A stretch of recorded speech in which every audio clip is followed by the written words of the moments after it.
I've been doing this for 6 years now with these live broadcasts, and of course, today is the first time that it decided it was going to act up. So my apologies. You see, I'm on the screen twice all of a sudden. So I am very, very sorry to everybody out there that it took me as long as it did today.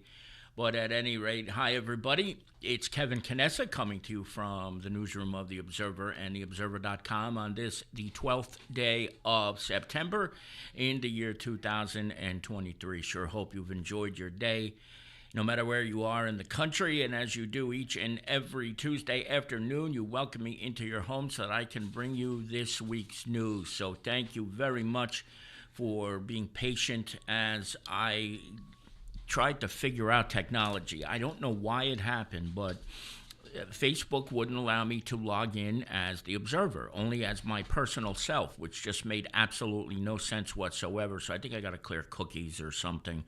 Probably something in the permissions, or maybe I got hacked. I don't know.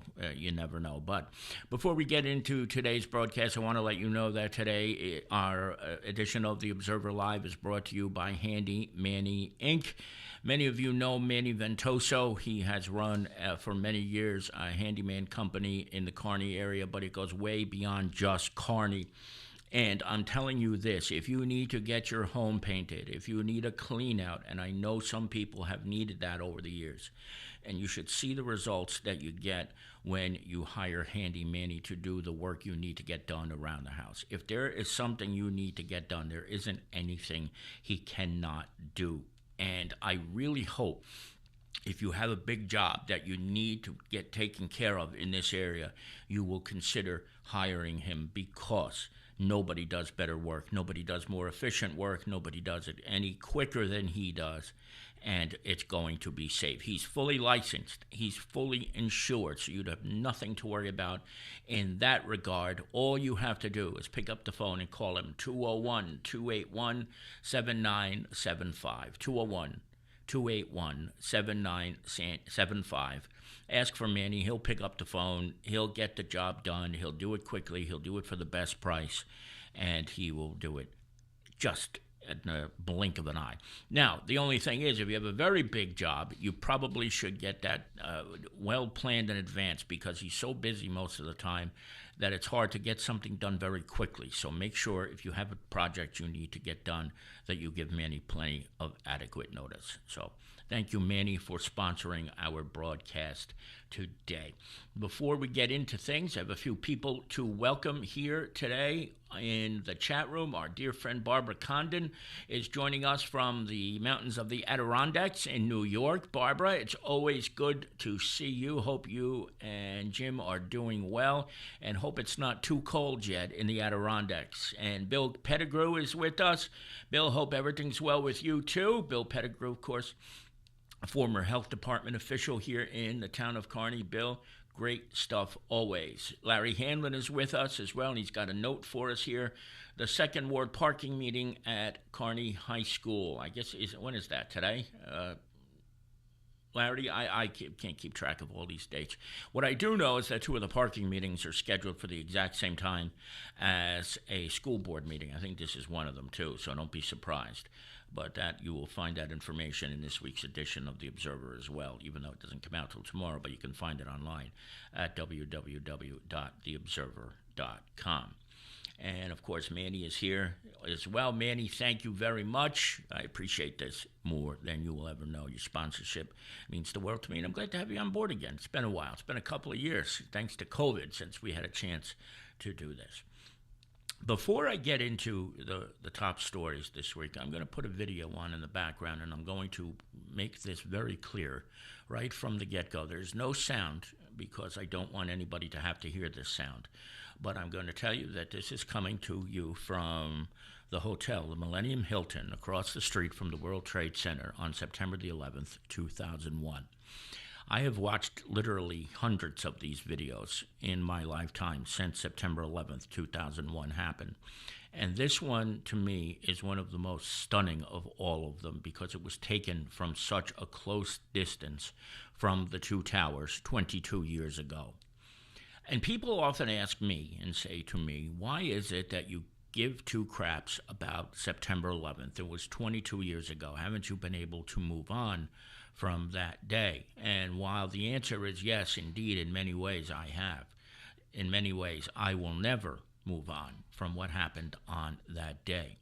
And the reason that I'm showing you this video right now in the background because if you look right now, right there, you see that canopy and you see the holes that are in that canopy right there? Those holes aren't there because debris fell into the canopy. Those holes are there because human beings fell into that canopy there 22 years ago today. When people who are often called jumpers, and I don't like that term, calling them jumpers, because who in their right mind would ever jump to what would be amountable to certain death? They were forced out of that building that day because the heat was so intense that the only option they had was to leap from the building. They didn't jump. They were forced out, and they were murdered when they were pushed out those windows because it was so damn hot in the building, caused by the fuel from those airplanes that had crashed into the building. And so when people say to me, haven't you been able to get over? I look at this video sometimes and I think, how could you ever get over this? How could you ever get over having to look at people who hopped out of windows because it was the better option than staying inside the building at the time because the heat was so intense? How do you ever get over seeing people falling 100 stories to the ground and to their certain death? And in certain cases in this video, watch as you can see them from the very tip to the bottom and going right through that canopy that once was a place where people stood and listened to music and had a grand time in the concourse on the plaza at One World Trade Center. That's why even 22 years ago, even 22 years after, I'm not necessarily ever going to get over this, because people who forget about the tragedy of what actually happened that day got over it. And I don't understand how. You forget when things like this happen. I know it's so cliche, but you're doomed to repeat it when you forget about the horror of what happened. That almost 3,000 people who woke up that morning didn't go home that night. And in an instant, their lives were changed. When I see them falling out of that building, that's why 22 years later, I haven't forgotten.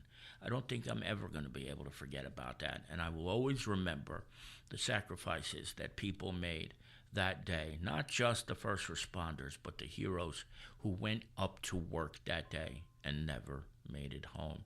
Forgetting about it is the biggest tragedy of them all, perhaps even worse than what happened that day itself.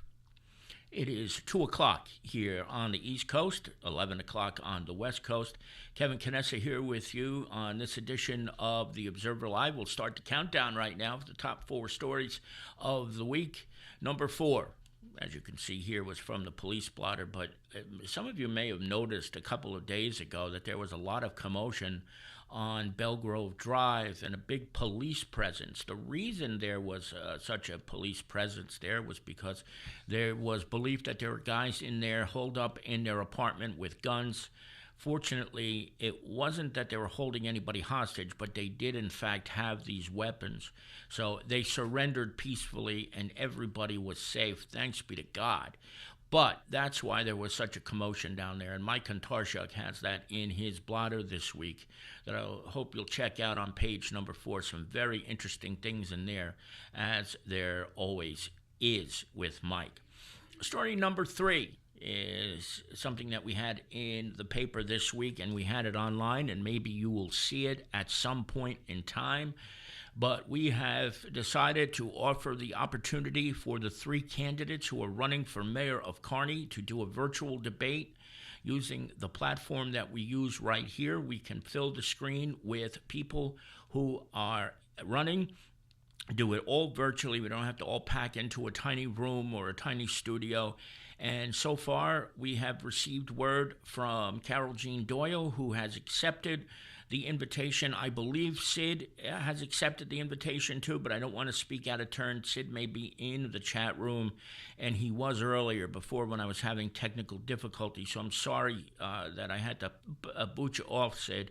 But I believe Sid is going to accept, and I have not heard yet from the interim mayor, Peter Santana, yet, but we set the deadline for Friday at noon this week, so we'll let you know, and we'll let you know when the date is, too, so that you can join us. And here's the thing, too. If you would like, you can start sending questions that you would like answered. You can either put them in the chat right here or below if you're watching this not live later on, or you can send your questions to editorial@theobserver.com, editorial@theobserver.com, and we will try to get to as many questions as our readers have when we have the actual debate. Now, the question just remains, how many people will be here for the debate itself? And as you saw earlier, Larry Hanlon was talking, and so was Manny, about the parking meeting that's tonight in the 2nd Ward on Kearney High School. Last week at the council meeting, they approved, or not approved, but they tossed around the idea of hiring Park Mobile to accept payments at meters in town, and I think this is going to be a great addition. And I want something to be clear, because there was a lot of confusion at the meeting, and people who were even there still didn't get it. Park Mobile will be used in addition to coins, okay? So if you are perhaps elderly and not so technically literate, you don't have to worry about getting this app. You can park and pay still by feeding quarters into the meters as they are. Yes, some of them are dilapidated and need to be replaced. They will get to that. But if you come and park and you don't have coins, like I always do, but you still need to park, you don't have to worry anymore. You'll be able to park using the app. And you can download it now and check it out. I know Harrison and East Newark use this already, and Bloomfield, I believe, Hoboken, and other parts of the state use it. And it's a really convenient addition, and I think this is probably one of the better ideas that the council has come up with, and I believe that all goes back to my buddy Steve Marks, the business administrator, who I believe probably was responsible for putting this into place in Hoboken many, many years ago when he was the administrator there. The number one story this week is about a young lady whose name is Jaylene Hansen. She's 13 years old, and a couple of months ago she was on a winning team in NA. I forget was softball or soccer or what the sport was, but they went to the council meeting to get recognized. Mayor Dan Pronti says, you don't have to, but we're going to pause the meeting now. You can leave if you want, but if you want to stay and see how government works, you can stay. So Jaylene and a couple of her friends stayed, and then when it came time for the public portion of the meeting, she raises her hand and says, can I ask a question? And of course, this is really exciting for Pronti to have a 13-year-old want to ask a question when sometimes adults don't even know how to do it right. She asks about bike racks. She wants to get bike racks put in North Arlington, and she came up with a great argument, and lo and behold, last Friday, Pronti, through Steve Loacano, the business administrator in North Arlington, installed bike racks in front of the senior building and also at Fisher Park. And it's all because of Jaylene Hansen's efforts, a 13-year-old who was willing to speak up and speak out and not afraid to do so. She had a lot of courage getting up there and speaking, and she did an absolutely phenomenal job of getting that taken care of. And we want to thank Mayor Dan Pronti for inviting us down to the day when the bike racks were put in, and we took pictures, and you'll be able to see pictures in this week's edition of The Observer when it becomes available tomorrow. So please check that out. Don't forget, we have 2 pages of classifieds if you need a place to rent. If you are looking for a job, plenty of opportunities there. One thing, just a housekeeping item, though, before I sign off, though, is that we've been seeing an uptick with potential scammers. Please, if you are looking to rent a house and somebody asks you to send a deposit and won't let you see the apartment, don't do it. What we've noticed is we believe somebody took one of the classified ads we have in our newspaper and turned it around and tried to get somebody to send a deposit. of a couple $1,000, but they don't have the right to do that because it wasn't their apartment. They took it from somebody, and they're hoping that people who are desperate to find a new place to live will go ahead and do this. Just use caution if you're looking for a new place to live, and make sure that the person you are talking to is not a scammer. And know that if they do ask you for a deposit but tell you we won't be able to show you the apartment until you pay the deposit, you're being scammed. You just are. And if you're not being scammed, somebody who would do that is basically on the same level as a scammer. So make sure you use caution. And we wanted to make sure everybody was aware that we've been dealing with it, and we hope you don't have to at any time soon. That's going to do it for this week's edition of the Observer Live. I want to thank Bill Pettigrew. Phil Stafford is here too. Phil, I'm sorry I missed you before. Larry Hanlon, Manny Ventoso, and Barbara Condon, who was here originally. Thank Manny Ventoso as well, the sponsor of this week's broadcast. And I had a stroke a couple months ago, everybody. We put up a poll at theobserver.com. If the election were to take place today, who would you vote for? Peter Santana, Carol Jean Doyle, or Sidney Ferreira? Vote today. It's unscientific. You have to have a Google account to get in, because otherwise people will stuff the ballot boxes. But we'll let you know next week who's ahead, and we're going to keep this as a running total for a couple of weeks. Just have a little fun. So don't forget, go vote today, theobserver.com. Who would you vote for mayor if the election were today? From the newsroom of The Observer and theobserver.com, Kevin Knessa signing off for now, and we hope to see you back here again very, very soon. Take care, everybody. Thanks again.